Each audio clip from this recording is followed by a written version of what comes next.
Shalom Israel, this is Bishop Nathaniel. The Israelites have been scattered across the four corners of the earth, as prophesied in Deuteronomy the 20th chapter. Here in Israel United in Christ, we need your help to recover the remnant of our people, teach them the gospel. Please help us, support us, and join or donate to the Booster Club today. Shalom.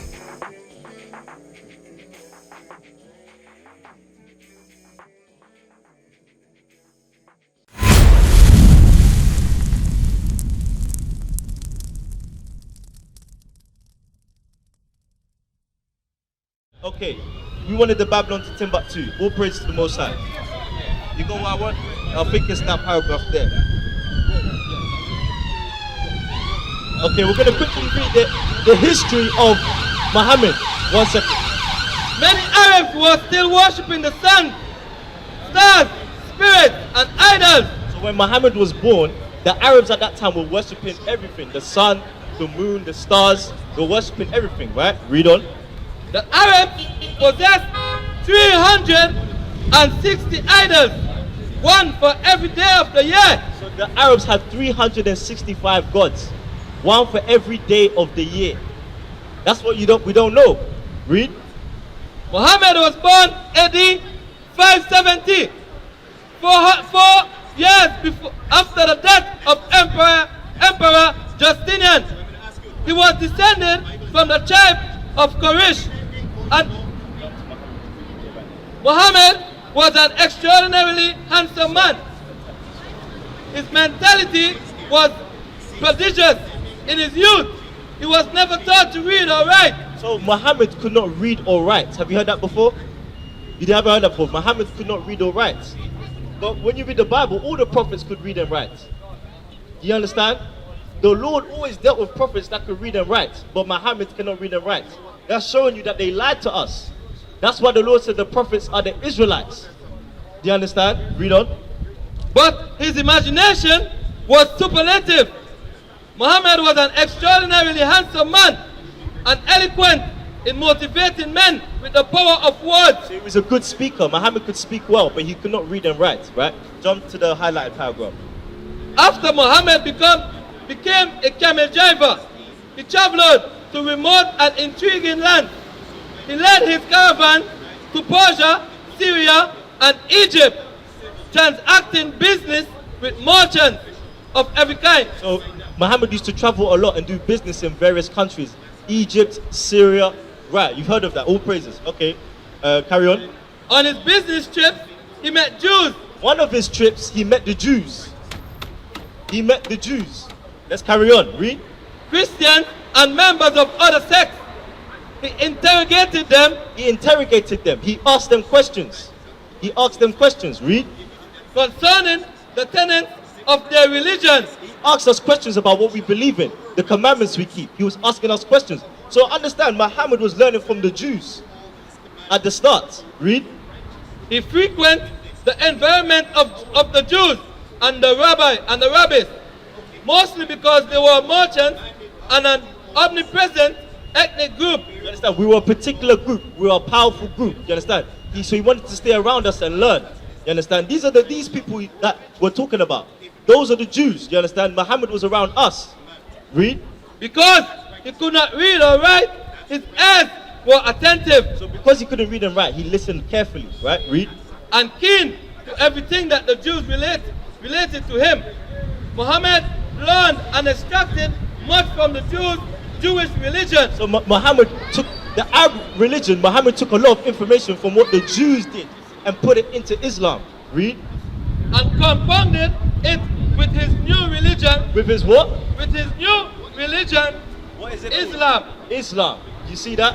That's why I put that down now. That's why when you read Deuteronomy 20 verse 64, we're going to read it again. They called it a new religion. The Bible said the same thing. Let's read it again. Deuteronomy 20 verse 64. Deuteronomy chapter 28 and verse 64. And the Lord shall scatter thee among all people from the one end of the earth even unto the other. And there thou shalt serve other gods. You're going to serve other gods, new gods. The Arabs are going to teach you a new God when they enslave you. Do you understand? Because the Arabs know that we're the chosen people of God. That's right. Do you understand? Read on. Which neither thou nor thy fathers have known. So all our forefathers in the Bible, they were not following Islam. They were following the commandments. Do you understand? That's what they were following. But they forced us to listen to this. Do you understand? Bowing down to the stone, all of that. That came when Islam came upon us. Do you understand? You understand, Ibrahim? Alright, so now we're going to get commandments. Alright? So we dealt with the fringes. This is a culture. We have to wear fringes on our clothing. Let's get Leviticus. No, let's get Exodus 20. Let's get the Sabbath. Do you know what today is? Yeah. What's today? Huh? Yeah, what is today? Today is a special day. Do you know what today is? It's Saturday. Okay. To us, we know it as Saturday. This is the day to the Lord. Read this. Exodus chapter 20 and verse 8. Remember the Sabbath day to keep it holy. Remember the Sabbath day to keep it holy. Remember the Sabbath day. You know, have you heard of the Sabbath day? Yeah. Sabbath day, read it from the top so he gets it. Remember the Sabbath day to keep it holy. 6 days shalt thou labor and do all thy work. But the seventh day is the Sabbath of the Lord thy God. The seventh day of the week is the Sabbath day of the Lord thy God. Sabbath means day of rest. So you have 6 days to do all your work, and the seventh day you don't work. That's a day for these people to relax. But when you look at our people today, they like to do something called overtime at work. The Lord said you're to do what? Keep the Sabbath day. You understand? If you're in a position that you can have the day off, you are to keep the Sabbath day. You understand? Read on. But the seventh day is the Sabbath of the Lord thy God. In it thou shalt not do any work, thou nor thy son, nor thy daughter. See that? So think about this. You as a man, you're keeping the Sabbath day. Now you teach your sons and you teach your daughters to keep the Sabbath day. We were talking about the killing, the black on black crime. If your sons and daughters are meant to be with the family doing what they're supposed to be doing, would they be out in the streets being in risk of getting killed? No, they'll be keeping the Sabbath day with their family. Do you understand? The Lord is showing us that the laws keep us safe. Do you understand? Because every Israelite man and woman should be coming together on the Sabbath day. Do you understand? But instead, we're outside doing what we want to do. You understand? So we're not to work on the Sabbath day. That's one. Get Exodus 35 verse 3. There's something else we can't do on the Sabbath day. Do you follow me so far? Okay, so we're talking about the Sabbath day. Alright? Exodus 35 verse 3. Exodus chapter 35 and verse 3. Ye shall kindle no fire throughout your habitation upon the Sabbath day. So on the Sabbath day, we're not supposed to cook. We're not supposed to cook on the Sabbath day. So you might be thinking, so then how do we eat? Do we starve? No, that's not what the Bible is saying. Let's see how we eat on the Sabbath day. You got Exodus 16? Exodus 16 verse 23. So there's no cooking, no barbecuing, none of that. But today, are our people, do they barbecue? Yeah, on the weekend. They love to do barbecues, but the Lord said the Sabbath day you're not to cook. So let's get Exodus 16 verse 23. Exodus chapter 16 and verse 23. And he said unto them, this is that which the Lord has said. Tomorrow is the rest of the holy Sabbath. So we're in the day before. He says tomorrow is the Sabbath day. So this is day 6. Day 7 hasn't come in yet. So Moses is saying tomorrow is the Sabbath day. So he's going to give the instructions to Israelites how we eat on the Sabbath day, right? Read. Unto the Lord, bake that which ye shall bake today. So bake that you're going to bake today. Meaning whatever you're going to cook, cook it the day before. You understand? You want to bake bread, bake it the day before. You understand? Read. And sit that ye will sit. And sieve means to boil. If you're going to boil to cook anything, do it the day before. Right? Read. And that which remaineth over, lay up for you to be kept until the morning.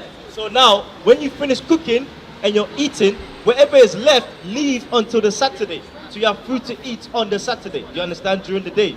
That requires discipline. But our people don't like to be disciplined. We want to do what we want to do. So because you want to do what you want to do, what's the result? Slavery.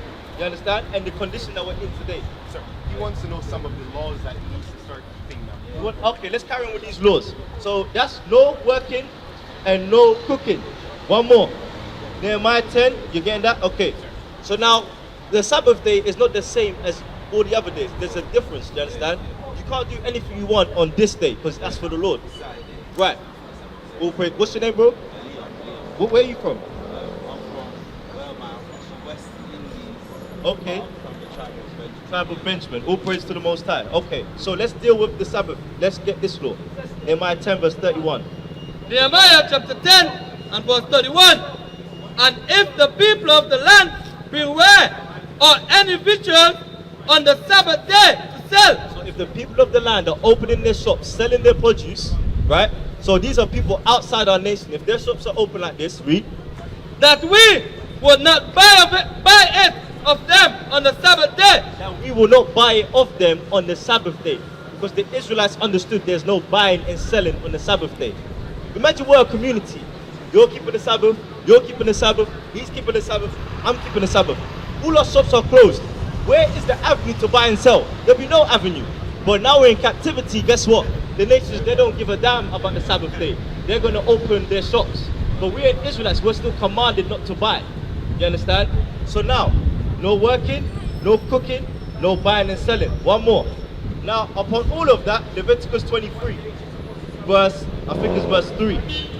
So this is how we keep the Sabbath day properly.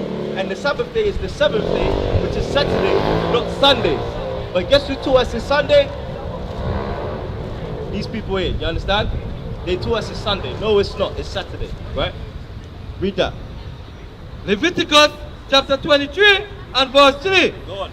6 days shall work be done, but the seventh day is the Sabbath of rest. And holy convocation. And holy convocation, that means a holy gathering. So the same way you're seeing them on Sunday, they're supposed to be gathering together on Saturday instead. Why do we have to gather together? Because everything is against us. So we need to gather with the same people that are in the same conditions as us, so we come out of it together. Do you understand? Get me Zephaniah 2 verse 1. We have to gather together because we understand that we all had yokes of iron on our necks. We all were on the slave ships. We're all again oppressed on the streets. So those people are to gather together. You understand? Get me Zephaniah 2 verse 1. Zephaniah chapter 2 and verse 1. Gather yourselves together. So you Israelites are to gather yourselves together. Read. Yea, gather together, O nation not desired. We are a nation not desired. The other nations do not like us. I don't know how long we just don't see it. We don't want to see it. You understand? But they do not like us. History is showing you that. Even now in the future is showing you that. We used to scream black power while Heron was pushed. But at the end of the day, nothing's in vain. IUIC has been given a vision. The tents of Judah has risen. Many has attempted the mission, minor murmuring, omitting and missing the mark. Just reading that he had the flame of fire in his eyes gave us the spark. We on Paul's mission. We out on the road, purple and gold, from Mexico, Cuba, Haiti, Ghana, Sierra Leone. 144,000 boots banging, concrete crackling. These are our men repented at heart. The scriptures is proof. IUIC, we deliver the truth.